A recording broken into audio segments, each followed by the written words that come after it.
भारत की स्वतंत्रता के समय इंग्लैंड के प्रधानमंत्री कौन थे? क्लीमेंट एटली। ठीक है, देखो उसमें क्या था, जब भारत आज़ाद हो रहा था तो उस समय प्रधानमंत्री थे ब्रिटेन के विंस्टन चर्चिल। ठीक है, विंस्टन चर्चिल, जो कि बहुत ज़्यादा नफरत करते थे भारत और भारतीयों से, समझ गए ना।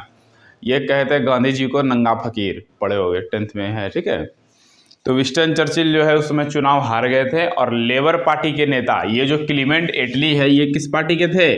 लेबर पार्टी के नेता जो है क्लीमेंट एटली जो बने थे वहाँ के प्रधानमंत्री, जो कि बिल्कुल नहीं चाहते थे कि भारत का और पाकिस्तान का बंटवारा हो। ठीक है, उसके बाद है अंतर्राष्ट्रीय हॉकी मैच की अवधि 70 मिनट है। मीम्स बना देता है इसका। ठीक है, शाहरुख खान देखोगे कभी कभी मीम्स आएगा, 70 मिनट है तुम्हारे पास, इतने से बोलेगा। ठीक है, एकदम जैसे कि नहीं है ये वो जो क्वेश्चन पूछता है, क्या नाम है, अमिताभ बच्चन केबीसी में। ठीक है, केबीसी में कोई क्वेश्चन पूछा, उसमें बीच में घुसा देगा क्लिप, कहेगा 70 मिनट है तुम्हारे पास। तो केबीसी का क्वेश्चन में 70 मिनट रहता है। ठीक है, तो याद रखना कि अंतर्राष्ट्रीय हॉकी मैच की अवधि 70 मिनट है। वो देखो चक दे इंडिया, उसमें शाहरुख खान जब लास्ट में सबको मोटिवेट करता है उस रूम में जाकर के, तो बताता है कि 70 मिनट है तुम्हारे पास, है ना। तो अंतर्राष्ट्रीय हॉकी मैच जो है, लॉर्ड डलहौजी ने हड़प नीति का प्रयोग करते हुए कई भारतीय राज्य ईस्ट इंडिया कंपनी के अधीन कर लिए। तो एक बात याद रखना, लॉर्ड डलहौजी, भारतीय इतिहास में ये नाम जो है बहुत प्रचलित था। ठीक है, लॉर्ड डलहौजी के समय जो है रेल चला। ठीक है, रेल यही चलाया भारत में। डाक तार, समझ गए ना, तार या डाक या रेल सब इसी के द्वारा चलाया गया। और इसी का था क्या, राज्य हड़प नीति। राज्य हड़प नीति, इसके द्वारा ये क्या करता था, जिस राजा का, ठीक है, अपना संतान नहीं है या संतान नहीं है, तो उसके राज्य को ये क्या बोलता था, ये कोलैप्स कर जाएगा, ये डायनेस्टी, ये राजवंश जो है खत्म हो जाएगा। कैसे खत्म हो जाएगा, ये अंग्रेज में आ जाएगा, समझ गए ना। वो मिला लेता था अपने में। तो शताब्दी अंग्रेज के हाथ में चला गया, शताब्दी राज, झांसी, 4-5 राज्य मिला लिया ये लोग, समझ गए ना। तो जिसके वजह से इन्हें था दत्तक पुत्र भी लिया गया था झांसी की रानी द्वारा। ठीक है, तो लेकिन उसको बोला कि ये मान्य नहीं है क्योंकि ये अपना पुत्र नहीं है, मान लिया गया था उसको कि पुत्र है। फिर है भारत के राष्ट्रीय ध्वज का डिजाइन पिंगली वकैया ने तैयार किया। ठीक है, तो पिंगली वकैया नाम के व्यक्ति थे जिसने क्या किया, भारत के राष्ट्रीय ध्वज का डिजाइन तैयार किया। पूरा एक समिति बनाया गया राष्ट्रीय ध्वज के लिए, अपना जो झंडा है एक समिति बनाया गया जिसका नाम था झंडा समिति।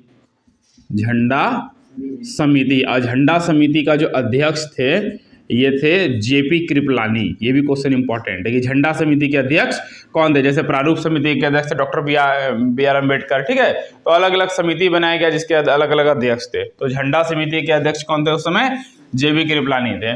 और झंडा का जो अनुपात बनाया गया 3:2 में बनाया गया। अब 3:2 को किसी भी तरह हम लोग ले सकते हैं। अगर छोटा झंडा है तो कह सकते हैं कि 3 सेंटीमीटर और बाई कितना 2 सेंटीमीटर, मतलब ये हमारा आयताकार है इस तरह, तो ये 3 है और ये कितना है 2 है, यानी तो हो सकता है 30 सेंटीमीटर और 20 सेंटीमीटर। 3:2 में ही रहेगा हमेशा, समझ गए ना। अगला है भगत सिंह एवं बटुकेश्वर दत्त ने केंद्रीय विधान परिषद में बम फेंका था 1929 में। कब हुआ था ये, 1929 में केंद्रीय असेंबली हॉल में बम फेंका गया था। किसके द्वारा, भगत सिंह और बटुकेश्वर के दत्त के द्वारा। ठीक है, और फांसी कब मिला भगत सिंह को, मार्च 1931 में। कब मिला था, मार्च 1931 में। देखो ये बम जो है ना, एक्चुअली जो हम लोग भगत सिंह का जब नाम आता है तो हम लोग सोचते हैं कि भगत सिंह जो है बहुत ही वायलेंट रहे होंगे, बहुत ही हिंसक रहे होंगे, लेकिन ऐसा नहीं था। बहुत ही एजुकेटेड थे वो, बिल्कुल ही हिंसक नहीं थे। बम फेंकने का उसका सीधा मतलब ये था कि सरकार के कान में आवाज़ जाना चाहिए जो सरकार आम पब्लिक का नहीं सुन रहा है। जैसे कि मान के चलो अभी के समय में क्या हुआ, जो किसान का जो आंदोलन हुआ तो कितना लंबा चला, सब देखे इस बात को, है ना। पंजाब हरियाणा में बहुत लंबा आंदोलन चला किसान का, सरकार सुन रहा था नहीं। तो उस समय भी ऐसा ही हो रहा था कि अंग्रेज जो है भारतीय का कुछ भी सुनने के लिए तैयार नहीं था। तो उसके कान में आवाज़ देने के लिए असेंबली हॉल में क्या किया गया, बम फेंका गया ताकि उसको सुनाई दे कम से कम। आगे है नील आर्मस्ट्रॉन्ग के साथ चंद्रमा पर उतरने वाला अंतरिक्ष यात्री कौन था? ठीक है, बज एल्ड्रिन। इसमें क्या लिखे हो? एडविन लिखे हो, एडविन एल्ड्रिन है, बज एल्ड्रिन था। 3 आदमी था देखो, एक तो रुको ना, याद रखना, नील आर्मस्ट्रॉन्ग, ठीक है, दूसरा था बज एल्ड्रिन, बज एल्ड्रिन, और तीसरा था माइकल एंजेलो। इसका नाम बहुत कम जगह मिलता है। इसका कारण यह था कि ये जो तीसरे व्यक्ति थे, इन्होंने चांद की धरती पर कदम नहीं रखा था। तो फिर कैसे हुआ कि 3 आदमी गया था? तो 3 आदमी में ये दोनों गए चांद के जमीन पे, और ये ऑर्बिट में, ये ऑर्बिट में चक्कर काट रहे थे यान को लेकर के, ठीक है। तो जब वो वापस आए तो उसी यान में जोड़ करके उसको वापस लाया गया धरती पर। सबसे बड़ा रोल इसी का था। ये नहीं होता तो दोनों समाप्त, ठीक है, तो दोनों नहीं आ सकता, समझ गए ना। तो नील आर्मस्ट्रॉन्ग, बज एल्ड्रिन और माइकल एंजेलो, इसका रोल बहुत इंपॉर्टेंट था। भले लोग इसको नहीं याद रखता है ज़्यादा, लेकिन इसका भी रोल बहुत इंपॉर्टेंट था, ठीक है। इसका एक अलग कहानी है अपना, बहुत लंबा कहानी है कि नासा और रसिया जो है ना, दोनों में चला था, एकदम शीत युद्ध चलने लगा था। सबसे पहले कौन गया था अंतरिक्ष में? रसिया गया था, यूरी गागरिन, है ना। तो रसिया सबसे पहले गया था, तो अमेरिका जो है देखा कि रसिया चला गया, तो तुरंत जो है आकर के माइक में बोला कि जो है हम 10 साल के अंदर अंदर जो है चांद पे चले जाएंगे, ठीक है, ऐलान कर दिया। उसके बाद नासा जो है हर 3 महीना में एक नया मिशन लॉन्च किया। अपोलो 5, 6, 3, 4, 5, 6, 7, 8 एकदम 11 तक, ठीक है। अपोलो 11 में भेजा था ये सबको, और उतना जल्दी मिशन लॉन्च किया, इसकी वजह से खर्च भी बहुत ज़्यादा आया, बहुत एक्सपेरिमेंट किया गया, ठीक है। और ये एक कहा जाता है आज के समय, अभी तक चांद पे फिर नहीं गया नासा, एक बार भी नहीं गया उसके बाद, ठीक है। तो अभी तक कहा जाता है कि ये सबसे खर्चीला मिशन था, बहुत खर्च हुआ था, ठीक है। उसमें युद्ध से सब निपट के आया था, और जो है गरीबी का स्थिति चल रहा था देश में, लेकिन फिर भी जो है ऐसा हुआ था। बंगाल विभाजन कौन किया? Lord Curzon, Lord Curzon. बंगाल विभाजन किसके समय हुआ था? लॉर्ड कर्जन। कब हुआ था? 1905, याद रखना है, ठीक है, फेमस क्वेश्चन है। राष्ट्रीय गीत वंदे मातरम की रचना किसने की? बंकिम चंद्र चटर्जी ने। ये भी इंपॉर्टेंट क्वेश्चन है। राष्ट्रीय गीत वंदे मातरम की रचना बंकिम चंद्र चटर्जी। ये भी क्वेश्चन पूछेगा कि इसको गाने में कितना समय लगता है? तो 65 सेकंड लगता है। देखो, राष्ट्रगान गाने में कितना समय लगता है? 52 सेकंड। कितना सेकंड लगता है? 52, ठीक है। और राष्ट्रगान को संक्षेप में गाने में कितना समय लगता है? 20 सेकंड। याद रखना है क्वेश्चन। राष्ट्रगान को संक्षेप में गाने में कितना समय लगेगा? भैया संक्षेप क्या होता है? मतलब शुरू वाला पार्ट उसमें लेंगे और लास्ट वाला पार्ट लेंगे, बीच वाला पार्ट छोड़ देंगे, समझ गया ना। बीच का पैराग्राफ एक हटा देना है। संक्षेप में उसको गाने में कितना समय लगेगा? 20 सेकंड। अब पूरा राष्ट्रगान के लिए कितना? 52 सेकंड। अब पूरा राष्ट्रगीत के लिए कितना? 65 सेकंड। रचना कौन किया था? बंकिम चंद्र चटर्जी। तो राष्ट्रगीत की रचना किसने की? बंकिम चंद्र चटर्जी। और राष्ट्रगीत सबसे पहले जो प्रकाशित हुआ था, बंकिम चंद्र चटर्जी का एक पत्रिका था जिसका नाम था आनंद मठ। आनंद मठ नामक एक पत्रिका था जिसमें प्रकाशित किया गया था क्या? वंदे मातरम सबसे पहले, समझ गया ना। महेश दास को बिरबल की उपाधि से सम्मानित किया गया। देखो, महेश दास, बिरबल का असली नाम क्या था? महेश दास। बिरबल का असली नाम क्या था? महेश दास। बिरबल असली नाम सबका याद रखना जरूरी है। बिरबल का असली नाम था महेश दास, ठीक है। फिर जो है तानसेन का असली नाम था रामतनु पांडे। सबका असली नाम रहा है, समझ गए ना। तो जैसे कि दिलीप कुमार जो एक्टर है, उसका असली नाम पता है क्या है? यूसुफ खान, ठीक है, यूसुफ खान है उसका नाम। तो सबका अलग अलग जो है, बहुत कोई ऐसा है जिसका अलग अलग नाम है। अमिताभ बच्चन का असली नाम क्या है? अमित, ठीक है। तो बहुत ऐसा शख्सियत है जिसका कि नाम तुम सुनोगे लगेगा अजीब तरह का है, ठीक है। अभी कुछ है, पहले कुछ था। पीतल जो है तांबा और जस्ता का मिश्रण है। पीतल किसका मिश्रण है? याद रखना कि पीतल किसका किसका मिश्रण है? तांबा का और जस्ता का, कॉपर और जिंक का मिश्रण है, ठीक है। बांग्लादेश के संसद का नाम क्या है? जातीय संसद। बांग्लादेश के संसद का नाम क्या है? जातीय संसद। हर जगह का संसद का अलग अलग नाम है। भारतीय संसद का नाम क्या है? पार्लियामेंट है। पाकिस्तान के संसद का नाम क्या है? National assembly. पाकिस्तान के संसद का नाम नेशनल असेंबली। बांग्लादेश के संसद का राष्ट्रीय नाम, राष्ट्रीय नाम नहीं मतलब कि पार्लियामेंट का नाम है क्या है? जातीय संसद। जैसे अफगानिस्तान है, अफगानिस्तान का क्या नाम है? अफगानिस्तान का संसद का नाम है शोरा, ठीक है। अफगानिस्तान का संसद का नाम शोरा। हर जगह का अलग अलग है, ठीक है। ब्रिटेन का जो है ना, ब्रिटेन का है शायद पार्लियामेंट, ब्रिटेन का भी पार्लियामेंट है। उसके बाद है राष्ट्रीय ध्वज को 22 जुलाई 1947 को अपनाया गया। तो राष्ट्रीय ध्वज से संबंधित हम लोग क्या क्या क्वेश्चन देखें अभी। राष्ट्रीय ध्वज को कब अपनाया गया? 22 जुलाई 1947। अब कहेगा कि राष्ट्रीय पूरे संविधान को कब अपनाया गया? संविधान को कब अपनाया गया? 26 जनवरी 1948। वो तो लागू किया गया 26 जनवरी 1950 को। अपनाया कब गया? नहीं, 26 नवंबर 1949। जब हम लोग प्रस्तावना पढ़ते हैं तो उसका अंतिम लाइन क्या है? आज तारीख 26 नवंबर 1949 ईस्वी को अंगीकृत, अधिनियमित और आत्मर्पित करते हैं, है ना। तो 26 नवंबर 1949 को संविधान को अपनाया गया था। और ध्वज को कब अपनाया गया था? 22 जुलाई 1947 को ही अपनाया गया था। समझ रहे? वही क्वेश्चन आ गया, राष्ट्रगान गाने में कितना समय लगता है? 52 सेकंड का। राष्ट्रगान गाने में ये है क्या? ये है राष्ट्रगान। राष्ट्रगान गाने में कितना समय लगेगा? 52 सेकंड। राष्ट्रगान को संक्षेप में गाने में कितना सेकंड लगेगा? और राष्ट्रगीत वंदे मातरम को गाने में कितना सेकंड लगेगा? 65 सेकंड। समझे ना। तो राष्ट्रगान गाने में कितना समय लगेगा?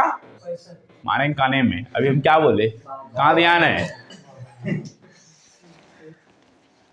आगे है, वाटर पोलो के एक पक्ष में कितने खिलाड़ी होते हैं? 7। पोलो में कितना खिलाड़ी होता है? पोलो में कितने खिलाड़ी होते हैं? 4। और वाटर पोलो में कितना होता है? वाटर पोलो में होता है 7। रग्बी फुटबॉल में कितना होता है? सबसे ज्यादा होता है 15। क्रिकेट ये कभी नहीं पूछेगा क्वेश्चन, याद रखना। क्रिकेट नहीं पूछेगा, फुटबॉल नहीं पूछेगा, मतलब नॉर्मल सब चीज नहीं पूछा जाएगा तुमसे। ये पूछेगा कि चेस में कितने खिलाड़ी होता है, कभी नहीं, ठीक है। तुमसे पूछेगा वॉलीबॉल में कितना होता है, बेसबॉल में कितना होता है, समझ गए ना, 5-6, ठीक है। उसके बाद जो है खो खो में कितना होता है? कितना होता है खो खो में? कितना होता है खो खो में? 11। खो खो में 11, याद रखना है। इस्लाम की स्थापना 7वीं शताब्दी ईस्वी सन में हुई। तो इस्लाम की स्थापना कब हुई थी? 7वीं शताब्दी में हुई थी। मुस्लिम धर्म जो आया, जब उभर करके आया तो कब आया? 7वीं शताब्दी में। और जब आया तब से जो है ये देश में विस्तार करना शुरू कर दिया। 712 ईस्वी में ये आक्रमण किया था भारत में सबसे पहले। पढ़ोगे इतिहास में, एंशियंट हिस्ट्री में पढ़ोगे, हिस्ट्री में नहीं, प्राचीन इतिहास में है, ठीक है। अरबों का भारत पर आक्रमण 712 ईस्वी, राजा का नाम था अल हज्जाज, ठीक है। तो जो है आक्रमण बहुत पहले ही शुरू हो चुका था। 1336-1200 ईस्वी आते आते जो है प्रभुत्व जमा लिया था, ठीक है। लेकिन धीरे धीरे पतन होने लगा। शक संवत का अंतिम राष्ट्रीय कैलेंडर कौन सा होता है महीना? शक संवत का कौन सा महीना होता है? फाल्गुन। शक संवत क्या है? कौन किया था शक संवत? बताओ, बहुत बार बता चुके हैं कि शक संवत किसने दिया?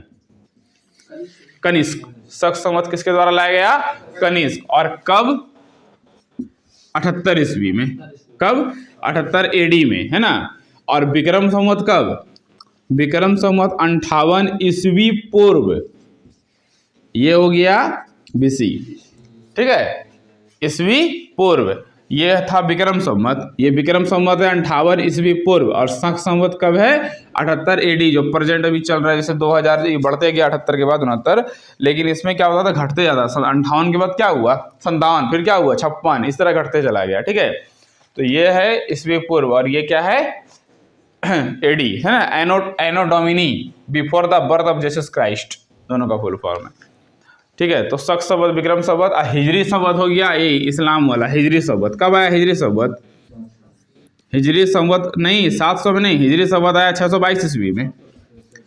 हिजरी संवत आया 622 ईस्वी में। सभी धर्म ने अपना अपना जो है कैलेंडर बना लिया, अपना अपना लिपि बना लिया। लिपि में तो समझ रहे हो ना, लिखने का, राइटिंग जो होता है, कम्युनिकेट करने का, ठीक है, ये बहुत ज़रूरी होता था उस समय। पहले समय में कम्युनिकेशन बहुत ज़रूरी होता था, तो लोग सोचते थे कि हम अपने कम्युनिटी के लोगों से कैसे कम्युनिकेट करेंगे, ठीक है। जैसे कि मान लो ईसाई है और मुस्लिम्स है, तो सबको चाहिए कि आप अपना अपना हम कैसे कम्युनिकेशन करें, ठीक है। वो ये नहीं चाहता कि हमारा बात जो है, हमारा जो इंटरनल मैटर है, ये जो हमारा इंटरनल मीटिंग है, वो दूसरे को पता भी चले। समझ गए ना। इसके वजह से भी क्या होता था कि लैंग्वेज का डाइवर्सिटी होने लगा, अलग अलग होने लगा भाषा। और नागरिकता है ना, नागरिकता के बारे में संशोधन कौन कर सकता है? संसद। अभी तुम देखे प्रोटेस्ट जो हो रहा था CAA और NRC, इसके बारे में खूब प्रोटेस्ट हुआ। तो इसके बारे में जो भी संशोधन होगा वो कौन करेगा? Citizenship amendment act. अमेंडमेंट मतलब होता है सुधार, ठीक है। नेशनल रजिस्टर, क्या बोलते हैं इसको, क्या बोलते हैं NRC का full form? National register of citizenship, वही होगा, नागरिकता का जो रजिस्टर है। तो एक कौन संशोधन करेगा इसके बारे में? नागरिकता के बारे में। नागरिकता के बारे में ये भी है कि जो भारत से 7 साल लगातार बाहर रह गया, ठीक है, उसका नागरिकता भारत में समाप्त कर दिया जाएगा। जैसे कि अक्षय कुमार, वो भारत के नहीं है, अब उसका नागरिकता भारत में समाप्त हो चुका है, वो कनाडा के हैं अब। और भारत में एकल नागरिकता का प्रावधान है, यानी कि आप जो है सिर्फ और सिर्फ भारत के नागरिक ही हो सकते हैं। लेकिन बहुत सारा ऐसा देश है जहाँ पे ये इस चीज़ का बाध्यता नहीं है। आप वहाँ का भी नागरिकता ले लीजिए, उसके बगल में जो कंट्री आप उसका भी नागरिकता ले लीजिए, ठीक है। हाँ, तो उसका नागरिकता समाप्त हो गया था। नहीं, यहाँ पे रहने के बाद जो है यहाँ का गृह मंत्रालय को लगेगा अगर कि हमको नागरिकता देना है, तब वो उसको नागरिकता देगा। मैंडेटरी नहीं कि कोई पाकिस्तान से आ गया, कोई बांग्लादेश से आ गया, कोई कहीं से आ गया, कहेगा कि नागरिकता दे दीजिए, हम 10 साल से यहाँ पे है। अब 10 साल से है यहाँ पे, आप क्या कर रहे हैं 10 साल से यहाँ पे, आप किस मकसद से आए हैं कर, है ना, बहुत तरह की बात है। गुब्बारा जो है किस गैस से फुलाया जाता है? हीलियम। कौन सा गुब्बारा? वो जो ऊपर उड़ता है, ठीक है। तो गुब्बारा ऊपर किस वजह से उड़ता है? कि हीलियम से। कि हीलियम कैसा गैस है? हीलियम सबसे हल्का है, समझ गया ना, हल्का होने की वजह से वो ऊपर उड़ जाता है, ठीक है। तो उसी से गुब्बारा फुलाया जाता है हीलियम से। और जैसे बिजली का जो बल्ब होता है उसमें कौन सा गैस होता है? नाइट्रोजन, ठीक है। सिपाहियों का प्रसिद्ध विद्रोह कब हुआ? सिपाही विद्रोह, बोलो। 1857 सिपाही का विद्रोह हुआ था। सिपाही विद्रोह मंगल पांडे के नाम से फेमस है कि नहीं है? मंगल पांडे को फांसी मिला था इसमें। तो सिपाही विद्रोह जो है कब हुआ था? 1857 में हुआ था। अगर सिपाही विद्रोह समझना है अच्छे से तो आमिर खान का फिल्म देखो मंगल पांडे, पूरा डिटेल से बताया कि कैसे कैसे क्या क्या प्रोसेस हुआ था। ऑल इंडिया मुस्लिम लीग की स्थापना हुई थी 1906। All India Muslim league, all India Muslim league के बनने के बाद बना हिंदू महासभा।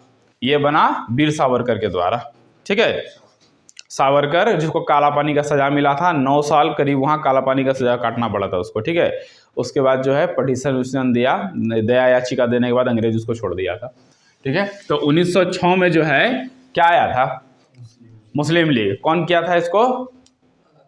आगा खां और सलीमुल्लाह खां, दोनों मिलके क्या था? आगा खां और सलीमुल्लाह खां। तो 1906 ये वही समय था जहां से भारत में नींव पड़ गया था कि भारत 2 में विभाजित हो जाएगा, ठीक है। क्योंकि हिंदू को लगने लगा था कि जैसे पहले मुस्लिम शासन कर रहा था भारत पे, अंग्रेज के जाने के बाद फिर वही हो जाएगा। और मुस्लिम को लग रहा था कि हम यहाँ पे माइनॉरिटी है, माइनॉरिटी का मतलब होता है हम कम संख्या में है यहाँ पे, अगर अंग्रेज जाएगा तो ये लोग हमारे ऊपर क्या करेगा? जैसे हमारा पूर्वज जो भी किया है, मतलब नहीं होता है कि तुम्हारा पूर्वज ऐसे किया है तो तुमको जो इसके बारे में पनिशमेंट मिलेगा। तो यानी कि उसके ऊपर दोनों के मन में एक एक डर बैठ गया था, समझ गया ना। इसीलिए इसी का फायदा उठाया कुछ बिचौलिया, ठीक है। और बिचौलिया सफल हो गया यहाँ पे। 1906 से लेकर 1947 तक का समय रहा जिसमें कि खूब मतलब कि एक तरह से लोगों के मन में डर बनाया गया, जगह जगह भाषण दिया गया, समझ गया ना। जिसमें कि तुम्हारा ये भी था, अरे जो इसमें अलीगढ़ मुस्लिम यूनिवर्सिटी का स्थापना किया है खान अब्दुल गफ्फार खान, ठीक है, उसका भी रोल था इसमें। मोहम्मद अली जिन्ना, उसका भी रोल था। एक समय तक मोहम्मद अली जिन्ना भारत के साथ खूब रहा, ठीक है, लेकिन एक बार वो पलट गया। फिर अंग्रेज के साथ जब मीटिंग हो गया उसका, ठीक है, तब वो पलट गया। यहाँ तक कि गांधी जी जो है बंटवारा के खिलाफ इतना था कि वो मोहम्मद अली जिन्ना को भारत का प्राइम मिनिस्टर का सीट ऑफर कर दिया, लेकिन वो नकार दिया। भारत में पहली जनगणना कब हुई? 1872। पहला जनगणना कब हुआ भारत में? 1872, याद रखना है। ये शायद लॉर्ड मेयो के शासनकाल में हुआ था 1872 में, ठीक है। ऑस्कर अवार्ड जीतने वाली पहली भारतीय कौन थी? भानु अथैया। भानु अथैया जो है ना, ये महिला थी एक्चुअली, ठीक है। ऑस्कर मिला था इसको क्यों? गांधी फिल्म के लिए ऑस्कर मिला था। गांधी फिल्म देखोगे ना, उसका ड्रेसअप वगैरह, मतलब कि इतना बढ़िया तरीके से उसको ही किया गया है, डायरेक्ट किया गया है। तो विश्व स्वास्थ्य संगठन का मुख्यालय कहाँ पे है? जेनेवा।